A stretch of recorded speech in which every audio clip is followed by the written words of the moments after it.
Well, welcome to the Epic Podcast, a chronological journey through the Old Testament with Michele Neethling. This is episode 20, and we are covering the last stretch of David's reign, from 2 Samuel 20 to 24 and 1 Chronicles 21 to 26. For some of us, last episode felt a little like a roller coaster of emotion, stirring old regrets, exposing our desperate desire for God to somehow work out the messes we've made, and then sighing in relief as we realized He leads us on a GPS calibrated by His heart, programmed to a fixed, unchanging coordinate, always pointing us home to our Father. David was a man after God's own heart, but he was still just a man, frail, flawed, and vulnerable to sin.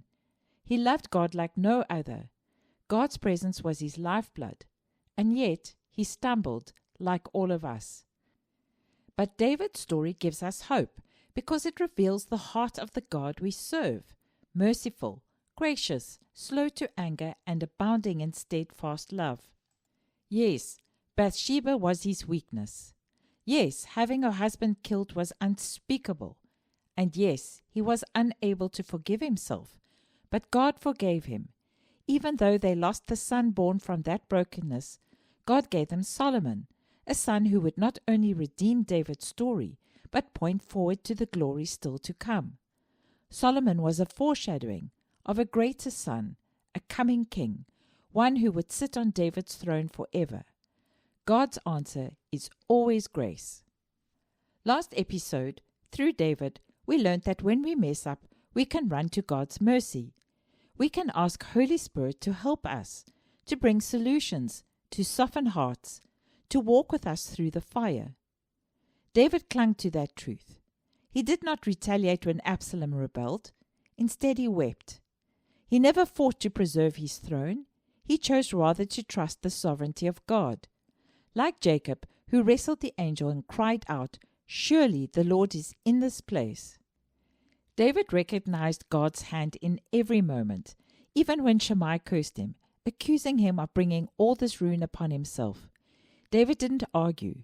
He didn't strike back. He simply said, "Perhaps the Lord told him to say it." Because in his core David believed if adversity has come, then it has first passed through the hands of the sovereign and faithful God. And now in 2 Samuel 19, we pick up the story with David still east of the Jordan River. He had been hiding there from Absalom, who had taken his throne.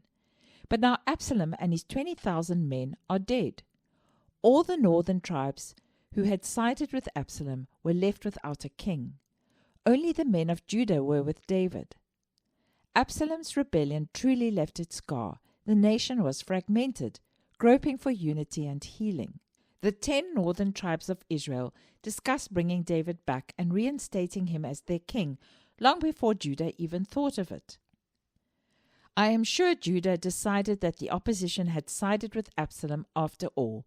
They probably thought they were the only ones who had a right to call David king. But when David heard the 10 tribes were thinking of reinstating him, he challenged his own people. In a move to settle the tension, he reinstated Amasa, who had sided with Absalom, as his commander in the place of Joab. Replacing Joab with Amasa was a bold gesture of unity, an olive branch to those who had followed Absalom.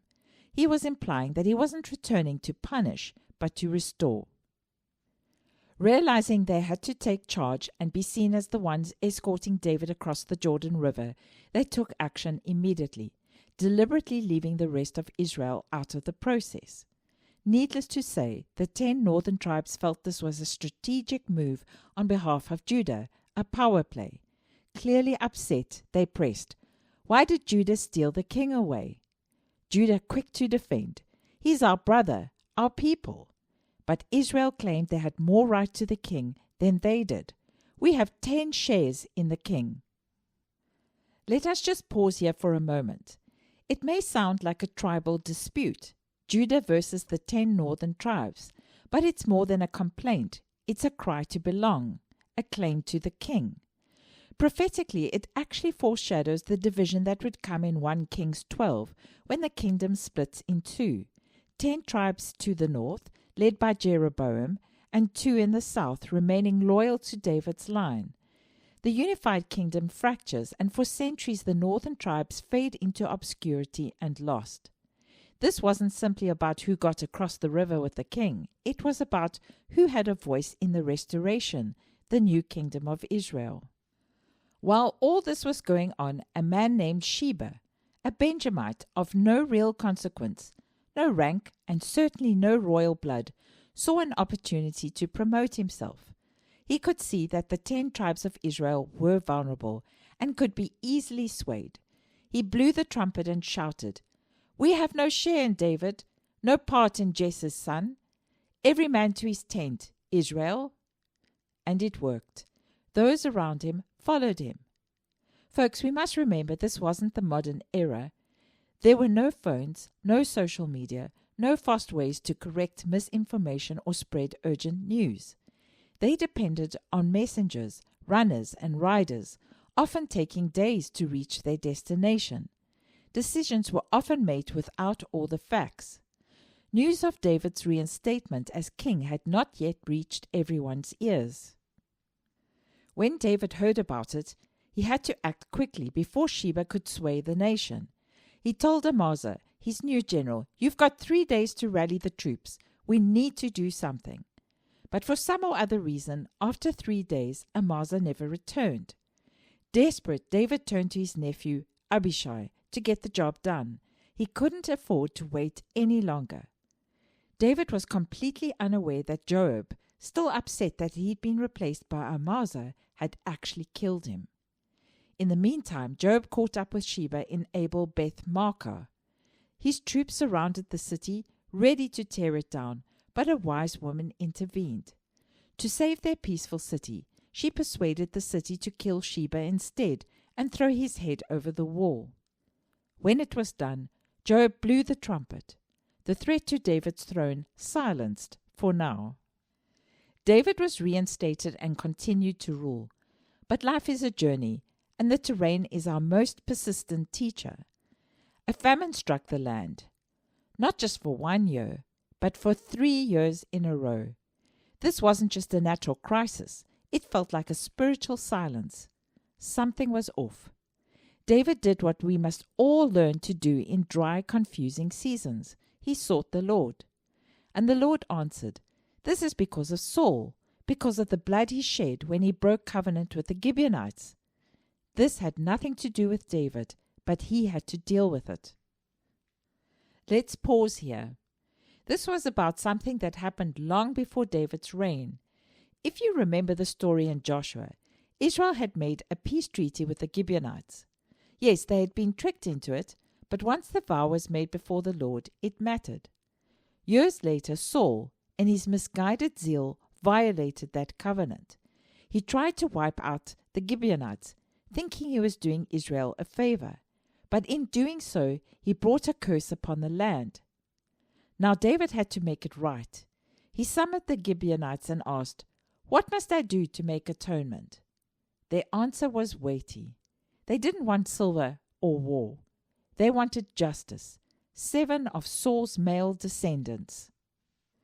David agreed, but he insisted they spare Mephibosheth, Jonathan's son, because he would not break his covenant with his brother-in-law. So he handed over 2 sons of Rizpah, one of Saul's concubines, and 5 sons of Merab, Saul's daughter. The Gibeonites executed them and left their bodies exposed on the hillside before the Lord. Folks, I cannot explain this. I am merely recounting the story. But this is the Old Testament, the Old Covenant. Jesus would come for this very reason, to die for us once and for all, to take upon himself the punishment required in the Old Testament. The law had to be fulfilled. Justice had to be served. And in the New Covenant, Jesus would sacrifice himself. He would suffer so that we never find ourselves in this situation. Saul's concubine Rizpah, a grieving mother, refused to let disgrace have the final word. She laid out sackcloth on a rock beside the bodies of her sons, and for months, through the harvest season, she kept watch. She drove away birds by day and wild animals by night. She didn't leave. She didn't move. She just stayed. And when David heard about it, he was moved. He gathered the bones of Saul and Jonathan from Jabesh Gilead, along with the remains of the executed sons, and he gave them all a proper burial in the tomb of Saul's father. Only then does Scripture say God answered the prayer on behalf of the land. The land was restored, and David looked back over the years, the heartbreaks, the victories. As his memories gathered, they found their voice in a song he had written, "The Lord is my rock, my fortress, and my deliverer." Now we pick up the story in 2 Samuel 24 and 1 Chronicles 21. 2 accounts, one event, 2 different lenses. It began with a stirring, a quiet nudge. In 2 Samuel it says, "Again the anger of the Lord burned against Israel, and he incited David against them, saying, 'Go and take a census of Israel and Judah.'" But 1 Chronicles tells it like this: "Satan rose up against Israel and incited David to take a census." Did you catch that? One points to God, the other to Satan. Both reveal a deeper truth. God allowed it, Satan provoked it, and David acted on it. God was exposing a crack in David's heart, one that he hadn't seen: pride. He had once trusted only in the Lord, facing lions, giants, and armies without ever needing to count anything. But now, with the crown secure and borders expanded, David wanted to measure his strength, not in God's presence, but in numbers. Even Joab, the hardened commander, knew this was a bad idea. "Why would my lord the king desire to do such a thing?" he asked. But David overruled him. For 9 months and 20 days, the census rolled across the land, and when the final number came, 1.3 million sword-bearing men. As soon as David heard the number, his heart was convicted. "I have sinned greatly in what I have done." But it was too late. His pride had opened a door, and the people who had followed him, rejoiced in him, wept for him, now stood under judgment. But this was not only about David's pride. This was a nation who had angered the Lord. Folks, we need to remember God may allow Satan to press us, but it's not to destroy us. It's to draw out what's hidden in our hearts and to lead us into a deeper surrender. Then the Lord sent the prophet Gad to David. David could choose one of 3 options of judgment: 3 years of famine, 3 months fleeing before enemies, or 3 days of plague. But David knew God's character, and he didn't hesitate. "Let me fall into the hands of the Lord, for his mercy is very great. But do not let me fall into human hands." And so, for 3 relentless days, plague swept the land.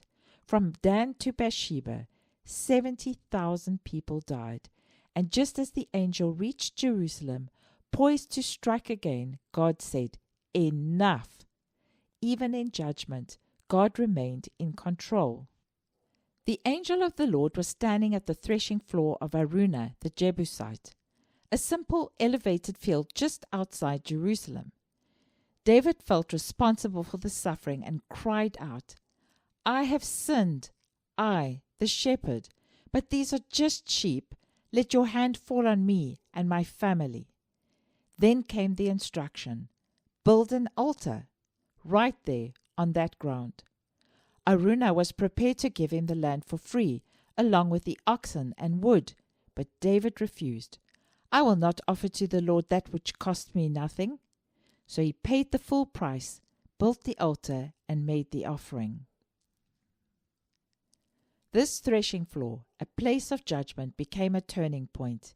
It would one day become the foundation of Solomon's temple, the very site where sacrifices would be offered for generations and where the presence of God would dwell. The throne might be strong. We might think we are strong. But if pride is at the center, God will shake it. Because God is not impressed by numbers or outward success. He wants a heart that knows, my strength comes from the Lord alone. When we encounter God in our shame and brokenness on the threshing floor, right there, He establishes His temple on that piece of ground in our hearts, where we are surrendered, where it costs us. There He creates a place to dwell. Now we pick up the story in 1 Kings 1 and 2 and 1 Chronicles 22 to 26. David had grown old and he struggled to stay warm at night. His servants found a young Shunammite virgin, Abishag, to take care of him and keep him warm. Everyone knew David's days were numbered, and everyone was wondering who would succeed him on the throne. Adoniah, David's eldest surviving son, seemed the obvious choice, and he certainly didn't waste any time. Confident and charismatic, just as handsome as Absalom, he crowned himself king. No one objected, since it was his right and he looked the part. Just to be sure, he secured the support of Joab and Abiathar the priest, but not that of Zadok, Benaiah, or Nathan the prophet. Nevertheless, he held a grand feast, inviting all the royal officials of Judah and his supporters. David had no idea what was going on behind his back. Nathan the prophet knew God's blueprint, and he had to warn Bathsheba. "Let me advise you how to save your life and the life of your son Solomon." Then he told her to remind David of his oath to her. "Surely Solomon your son shall be king after me." This was based on the covenant the Lord had made with David in 2 Samuel 7, 12 to 16. "I will raise up your offspring to succeed you, and I will establish the throne of his kingdom forever. I will be his father, and he will be my son. Your house and your kingdom will endure forever before me. Your throne will be established forever." Nathan promised to follow and confirm her words. Then Bathsheba approached David. "My lord the king, did you not declare that Solomon would reign after you? Why then has Adoniah become king? The eyes of all Israel are on you to learn who will sit on your throne." Before David could respond, Nathan entered and repeated her words. Even though he knew his son Solomon was still young, he said, "As surely as the Lord lives, I will carry out today what I swore. Solomon shall be king after me." David commanded them to anoint him king at Gihon. "Blow the trumpet and shout, 'Long live King Solomon! He shall sit on my throne and reign in my place.'" Adoniah and his guests were still celebrating when they heard the city erupt. Jonathan, son of Abiathar, burst through the door and dropped the bombshell. "Our Lord, King David has made Solomon king. They've placed him on the king's mule. Zadok and Nathan anointed him at Gihon. He now sits on the royal throne. Even the officials have blessed him, saying, 'May Solomon's name be greater than David's.'" Adoniah's guests feared for their lives. Adoniah, just as terrified, ran to the sanctuary and clung to the horns of the altar. When Solomon heard what happened, he sent out a search party. When they found him, he begged for mercy. Even then, as young as he was, Solomon responded with grace. David gathered all the officials, commanders, priests, and leaders of Israel. "I'm about to go the way of all the earth," he told Solomon. "So be strong, act like a man, walk in obedience to the Lord your God, keep his commands, and you will prosper." But David didn't just leave his son with words. He left blueprints. He had drawn up the architectural plans for the temple, not a tent like in the wilderness, but a permanent place for the presence of God. He assigned the divisions of priests, Levites, the gatekeepers, the musicians, every sacred duty organized. Every resource was prepared: tons of gold for the gold work, silver for the silver, bronze for the bronze, cedar from Lebanon, iron, stone, jewels. This wasn't just building a structure. This was establishing a place of worship and a way of worship. David gave from the royal treasury, and then he went further. He gave from his own personal stores, his own gold and silver. And then he asked a bold question: who else is willing to consecrate themselves today to the Lord? And the leaders responded, and they gave generously. Because David wasn't just raising funds, he was inviting a nation to invest in the future of their worship. And when the giving was done, David didn't boast. He lifted his eyes to heaven and he prayed, "Everything comes from you, and we have given you only what comes from your hand." But more than resources, David offers something greater, a father's prayer. With trembling lips and a tender heart, he entrusts Solomon to the Lord. "Give my son wholehearted devotion," he prays. David's legacy isn't just a throne, it's a future grounded in worship, built not on ambition, but surrender. Before David would leave this earth, he had a few things to settle. He told Solomon to deal with Joab for killing Abner and Amasa. "Deal with him according to your wisdom, but do not let his grey head go down to the grave in peace." Then he urged Solomon to show kindness to the sons of Barzillai of Gilead, and let them eat at his table, since they had stood by him when he fled from Absalom. And then came Shimei, the Benjamite, who had cursed David bitterly in Mahanaim. "But now, do not consider him innocent. You are a man of wisdom. You will know what to do to him. Bring his grey head down to the grave in blood." Then David died, after ruling Israel for 40 years, beginning in Hebron. It wasn't long before Adoniah failed his test. Instead of proving himself worthy, he exposed the ambition still lurking in his heart. He went to Bathsheba, Solomon's mother. "I have something to say to you. As you know, the kingdom was mine. All Israel looked to me as their king. But things changed, and the kingdom has gone to my brother, for it came to him from the Lord. Now I have one request. Do not refuse me." "You may make it," she said. "Please ask King Solomon. He will not refuse you to give me Abishag the Shunammite as my wife." "Very well," Bathsheba said. "I will speak to the king for you." Now we must remember that Abishag the Shunammite was the young virgin given to David to keep him warm at night. Asking for a king's concubine was as good as declaring, "I'm taking over the throne." When Bathsheba approached the king, he was open to what she had to say. "I have one small request to make of you. Do not refuse me."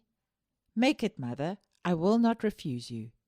Then she said, "Let Abishag the Shunammite be given in marriage to your brother Adoniah." Solomon was horrified. "How can you ask such a thing? You might as well have asked me to give him the kingdom." Then he declared, "Adoniah shall be put to death today." So Solomon gave the order and settled all that needed sorting. Adoniah was put to death, and also Joab, not only for supporting Adoniah, but for killing Abner and Amasa during his father's reign. Solomon put Benaiah in charge of Israel's army in Joab's place. He also reshuffled the priesthood. He removed Abiathar the priest for treason, and he replaced him with Zadok. Solomon still had to deal with Shimei, since David had left him with a dying request. Remember, Shimei was part of Saul's clan, and he had falsely accused David, cursing him while he was in a dark place fleeing from Absalom. King Solomon gave Shimei one condition for mercy: stay in Jerusalem and never cross the Kidron Valley. If he did, he would die. Shimei agreed and remained there for 3 years. Unfortunately, he did not keep his word, and justice was carried out, reinforcing the seriousness of Solomon's rule. Now that David had passed away, stepping into his shoes was no small task, since Solomon's father had left him an incredible legacy, not just in wealth and power, and not just in land and dominion, but also the weight of establishing the worship of the Lord in his people and keeping God's presence in the center of it all. Solomon was also young and untested. He did not have the history his father had with the Lord. He still had to build and grow in his own experience of being shaped, pruned, and standing in faith. His father modeled a life of living abandoned to the Lord, and now he needed to steward all that he had inherited and consider the legacy he might leave the next generation. At this stage, the Ark of the Covenant rested in Jerusalem, in the tent David had prepared, but the ancient bronze altar, crafted in the wilderness, still stood in Gibeon in the tent of meeting. Now that Solomon had established himself as king, he needed God more than ever. So he gathered Israel's leaders and made his way to the altar in Gibeon, where he made 1,000 sacrifices. That night, God appeared to him in a dream, with an open invitation that would define a kingdom. Solomon, ask me whatever you want, and I will give it to you. In humility of heart, Solomon begins his supplication. You were faithful to my father David. You showed him steadfast love because of his heart before you. And now here I am, his son, sitting on the throne, not because I'm ready, but because you placed me here. I'm young, I don't know how to lead. And this people, they are not mine, they are yours. They are many, great in number and chosen by you. So I'm not asking for wealth or victory. I'm asking for wisdom, for a discerning heart, to judge rightly and to lead well, to know good from evil. Who could ever imagine the parental love and pride of that precious moment when Father in heaven held the face of his beloved son Solomon, Jediah, in his hands? How could he refuse such love and genuineness of heart, so aligned with his and so in tune with heaven's blueprint? The Lord gave him what he asked, a wise and discerning heart like no other. But God didn't stop there. He added wealth and he added honor. The floodgates of his heart wide open and generous. And it makes me think of Ephesians 3:20. The God who is able to do exceedingly, abundantly, above all that we ask or think, according to the power that works in us. No sooner had Solomon asked for wisdom when God presented him a case to judge, and in so doing displayed to the world Solomon's wisdom. I am sure we all know it. 2 women came to Solomon, each claiming to be the mother of the same child. One said, "She swapped her dead baby for mine while I was sleeping," but the other denied it. Solomon said, "Bring me a sword. Let us cut the child in 2 and give half to each." The real mother cried, "Please, give her the baby rather. Just don't kill him." And the other said, "Neither of us shall have him. Divide him." Then Solomon gave the verdict, "Give the child to the first woman. She is his mother." God didn't just give Solomon wisdom. He poured it out. Insight, depth, and understanding that stretched wider than the sand on the seashore. His wisdom outshone everyone, near and far. He spoke 3,000 proverbs and wrote over 1,000 songs. He studied everything from towering cedars to tiny hyssop plants, from animals to birds, reptiles to fish. And people from every nation, sent by kings across the earth, came to hear the wisdom that God had placed in him. David did not only leave him a kingdom to rule, but something of greater significance, something eternal.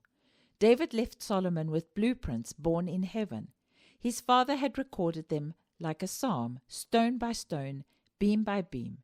He ordered the gold, he gathered the cedar, he orchestrated choirs of Levites and trained generations of gatekeepers. And then he entrusted it all to Solomon. Not just a kingdom, but a calling. Not just a dream, but the holy burden of fulfilling the blueprint. Let us pause for a moment.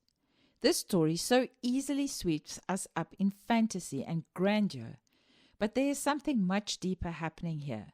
There's something so current. Let's not miss it. Now the moment had come. The blueprints lay before him, heavy with promise. The throne was secure. Peace surrounded him. But heaven wasn't looking at his crown. Heaven was watching the foundations. Would Solomon build what was in God's heart, or merely what was on David's plans? Because blueprints are only the beginning. What will he do with what he has inherited? And more importantly, what will we do? Folks, the stones are ready. The gold is waiting. The cloud is watching. And the glory has yet to fall. Well, folks, we'll have to wait until the next episode to see how it all unfolds. In the meantime, please share these episodes with your friends and family. Let's work together to spread the word of God and reignite a passion for the powerful, often overlooked stories of the Old Testament. Don't forget to like and subscribe to the Epic Podcast on YouTube, a chronological and visual journey through the Old Testament. You can find me under Michele Neethling 6170. the Epic Podcast. You can also follow me on social media, Facebook, Michele Neethling Art, Instagram, Michele Neethling Art.